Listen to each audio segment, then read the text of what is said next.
बिस्मिल्लाहिर्रहमानिर्रहीम। नाज़रीन, इमाम अबू हनीफ़ा रहमतुल्लाह अलैह का वाक़या है कि इनके ज़माने में मेहदी जो उम्मी खलीफ़ा था, इसके दरबार में एक दोहरिया आया जो खुदा की ज़ात से इनकार करता था। उसने कहा, मैं नहीं मानता कि खुदा मौजूद है, ये कायनात तिब्बी रफ्तार से ख़ुद बनी है और ख़ुद चल रही है, लोग मर रहे हैं और पैदा हो रहे हैं वग़ैरह। ये सब एक तिब्बी कारखाना है, कोई बनाने वाला नहीं है। ये उसका दावा था और उसने चैलेंज किया कि मुसलमानों में जो सबसे बड़ा आलिम हो उसको मेरे मुकाबले में लाया जाए ताकि इससे बहस करूं।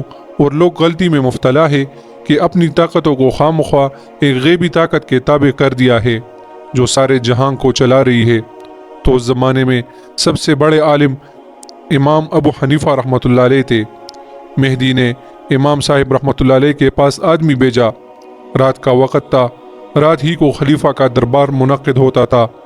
आदमी भेजा कि वहाँ आकर उस दोहरिए से बहस करे और इसे समझाए और राह रास्त पर लाए। चुनांचा आदमी पहुँचा। बगदाद में एक बहुत बड़ा दरिया है, उसे दजला कहते हैं। इसके एक जानिब शाही महलात थे, एक जानिब शहर। तो इमाम अबू हनीफ़ा रहमतुल्लाह अलैह शहर में रहते थे, इसलिए दरिया पार कर आना पड़ता था। उसने कहा कि असल में दरबार में एक दोहरिया आ गया है और वो दावा कर रहा है कि खुदा का वजूद नहीं है, कायनात खुद ब खुद चल रही है, आपको मुनाजरा के लिए बुलाया है। इमाम साहिब रहमतुल्लाह अलैह ने फरमाया, अच्छा, आप जाके कह दे कि मैं आ रहा हूँ। वो आदमी वापस गया और कहा, इमाम साहिब रहमतुल्लाह अलैह को मैंने खबर कर दी है और आप आने वाले हैं। अब दरबार लगा हुआ है, खलीफा, उमरा, वज़रा बैठे हुए हैं और दोहरिया भी बैठा हुआ है। इमाम साहिब रहमतुल्लाह अलैह का इंतज़ार कर रहे हैं, मगर इमाम साहिब नहीं आ रहे।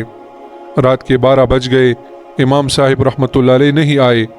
दोहरिए की बिन आई। उसने कहा, मालूम होता है कि इमाम साहिब रहमतुल्लाह अलैह डर गए हैं और समझ गए हैं कि कोई बड़ा फ़लसफ़ी आया है, मैं इससे निमट नहीं सकूँगा।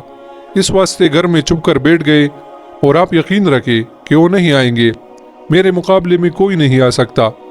अब खलीफा भी हैरान है, दरबारी भी हैरान है और दोहरिया बेटा शेख ही दिखा रहा है। जब रात का 1 बजा तो इमाम साहिब रहमतुल्लाह अलैह पहुँचे, दरबार में हाजिर हुए। खलीफा वक्त ने ताज़ीम की जैसे उलमा रुबानी की जाती है। तमाम दरबार खड़ा हो गया। खलीफा ने इमाम साहिब रहमतुल्लाह अलैह से कहा कि आप इतनी देर में क्यों आए? आदमी रात के 8 बजे भेजा गया था, अब रात का 1 बजा है, आखिर इतनी ताख़ीर की वजह क्या पेश आई? शाही हुक्म था, इसकी तामील जल्दी होनी चाहिए थी, न ये कि इसमें इतनी देर लगाई जाए।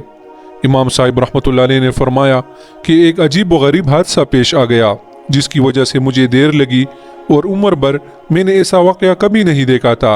मैं हैरान हूँ कि क्या किस्सा पेश आया। इस शदुमत से बयान किया कि सारा दरबार हैरान हो गया कि क्या हादसा पेश आ गया। फरमाया, बस अजीब व गरीब ही वाक़या था और ख़ुद मुझे अभी तक समझ में नहीं आया कि क्या किस्सा था। जब सारे दरबार को खूब शौक दिला दिया और सब सरतापे शौक बन गए, हत्ता कि ख़ुद अमीरुल मोमिनीन ने कहा कि फरमाइए क्या किस्सा पेश आया। फरमाया, किस्सा ये पेश आया, जब मैं शाही महल में उतरने के लिए चला हूँ तो दरिया बीच में था। दरिया के किनारे पर जो पहुँचा तो अंधेरी रात थी, न कोई मुल्लाह था न कश्ती थी, आने का कोई रास्ता न था। मैं हैरान था कि दरिया को किस तरह पार करूं।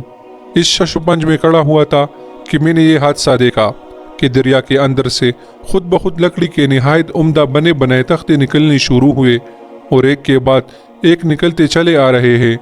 मैं तहय्युर से देख रहा था कि या अल्लाह, दरिया में से मोती निकल सकता है, मछली निकल सकती है, मगर ये बने बनाए तख्ते कहाँ से आए? अभी मैं इस हैरत में था कि इससे ज़्यादा अजीब व गरीब वाक़या पेश आया कि तख्ते खुद ब खुद जुड़ने शुरू हुए, जुड़ते जुड़ते कश्ती की सूरत हो गई। मैंने कहा, या अल्लाह, ये किस तरह कश्ती बन गई? आखिर इन्हें कौन जोड़ रहा है कि ऊपर नीचे खुद ब खुद तख्ते लगे चले जा रहे हैं? अभी मैं इस हैरत में था कि दरिया के अंदर से लोहे की कीलें निकलनी शुरू हो गई और ख़ुद ब खुद उसके अंदर टुकने लगी और जुड़ा जुड़ा के बेहतरीन किस्म की कश्ती बन गई। मैं हैरत में था कि ये क्या माजरा है। ये तख्ते जो जुड़े हुए थे, इनकी दर्जों से पानी अंदर घुस रहा था कि दरिया के अंदर से खुद ब खुद एक रोगन निकलना शुरू हुआ اور ان درجوں میں وہ بھرنا شروع ہوا جس سے پانی اندر گھسنا بند ہو گیا۔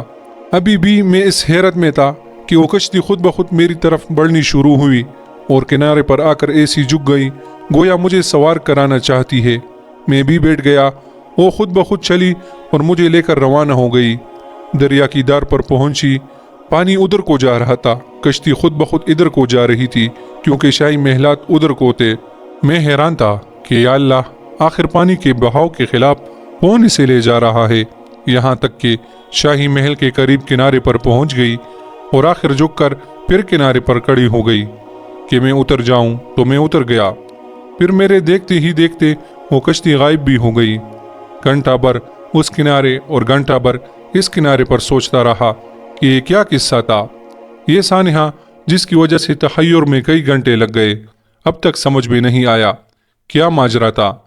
اور میں امیر المومنین سے معافی چاہتا ہوں کہ 8 بجے بلایا گیا اور 1 بجے پہنچا ہوں۔